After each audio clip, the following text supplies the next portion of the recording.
guest for you guys today. Talk about healthcare. It's Thom Hartmann. He's the host of the Thom Hartmann program.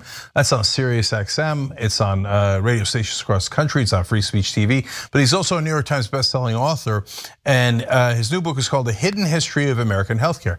Thom, welcome back to the show, brother. Hey, Cenk, it's great to be here with you, and it's so nice to see you again. It's great to see you, man. All right, so Thom, let's talk history as we often do.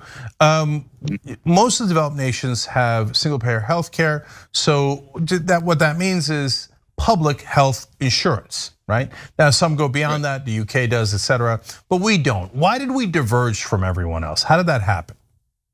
It really began in the 1880s, 1890s, when medicine became a thing.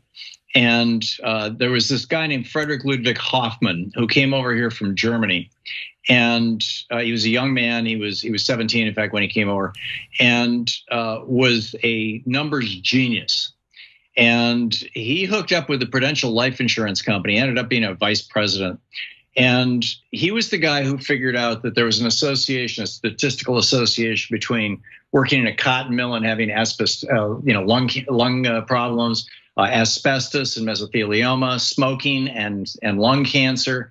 He published on that in the 1910s, in the 1890s and 1910s, and diet and cancer. In fact, his book on the association between a high processed food diet and cancer is still in print. And he's been dead since 1946, but his book is still around. So he's really smart in these things. And so he married this Southern belle from Georgia who was from a racist plantation family. And so he ran the numbers on black people and found that black people were dying, dropping like flies, more likely to be sick, more likely to die of pretty much everything.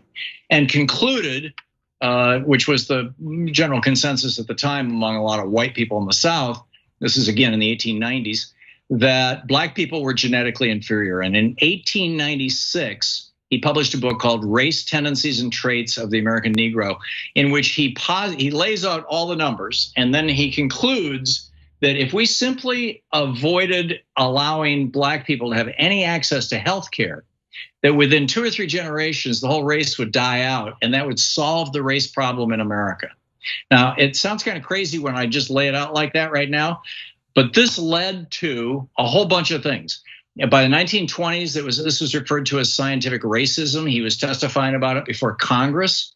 When Teddy Roosevelt, 1912, proposed a national healthcare system, people said no because black people will get it.